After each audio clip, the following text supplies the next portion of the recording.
نحمده ونصلي على رسوله الكريم اعوذ بکلمات اللہ التامات من شر ما خلق صدق اللہ العظیم۔ میرے عزیز نوجوان ساتھیو، حدیث کی مشہور و معروف کتاب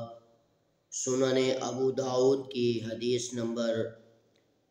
8398 میں جناب رسول اللہ صلی اللہ علیہ وسلم کا ایک فرمان نقل کیا گیا ہے کہ ایک مرتبہ آپ صلی اللہ علیہ وآلہ وسلم کے پاس آپ کے صحابہ میں سے ایک شخص آیا، ایک صحابی آیا۔ اس نے کہا فداک ابی و امی یا رسول اللہ، میرے ماں باپ آپ پہ قربان، اے اللہ کے رسول، آج مجھے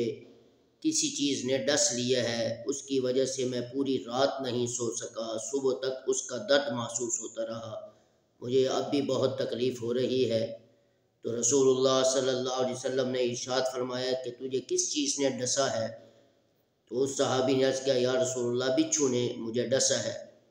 تو آپ صلی اللہ علیہ وسلم نے ارشاد فرمایا اگر تو نے شام کے وقت 3 یا 4 مرتبہ یہ کلمات پڑھ لیے ہوتے، اعوذ بکلمات اللہ التامات من شر ما خلق، کہ میں اللہ تبارک و تعالیٰ کے کلمات تامہ کی پناہ میں آتا ہوں ہر اس شر اور ہر اس برائی سے جس کو اس نے پیدا کیا ہے، اگر یہ پڑھ لیتا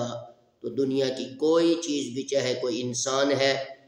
اس کے شر سے بھی تو محفوظ رہتا، شیطان کے شر سے بھی محفوظ رہتا، اور ہر قسم کے موذی جانور جو انسان کو ڈس لیتے ہیں اس کے شر سے بھی محفوظ رہتا۔ تو میرے بھائیوں، ہمیں بھی چاہیے کہ رسول اللہ صلی اللہ علیہ وسلم کی بتلائی ہوئی یہ دعا ایک جامع معنی دعا ہے۔ جس شخص نے بھی شام کے وقت اس کلمات کو 4 مرتبہ پڑھ لیا، اعوذ بکلمات اللہ التامات من شر ما خلق، اگر کوئی انسان کسی اڈے پر کھڑا ہے تو بھی یہ دعا پڑھ لے 3-4 مرتبہ، تو وہاں ہر قسم کے فتنے اور شرور و فتن سے محفوظ رہے گا، اور ہر موذی جانور سے بھی اللہ اس کی حفاظت فرمائیں گے، پھر تمہیں کوئی پریشانی اور تکلیف دنیا میں نہیں ہوگی۔ اس دعا کو اپنی زندگی کا مقصد بنا لیں، جو دعا رسول اللہ صلی اللہ علیہ وسلم نے ایک صحابی کو بتلائی ہے۔ اس کی وجہ سے انسان ہر قسم کے موذی جانوروں، انسانوں کے شرور و فتن سے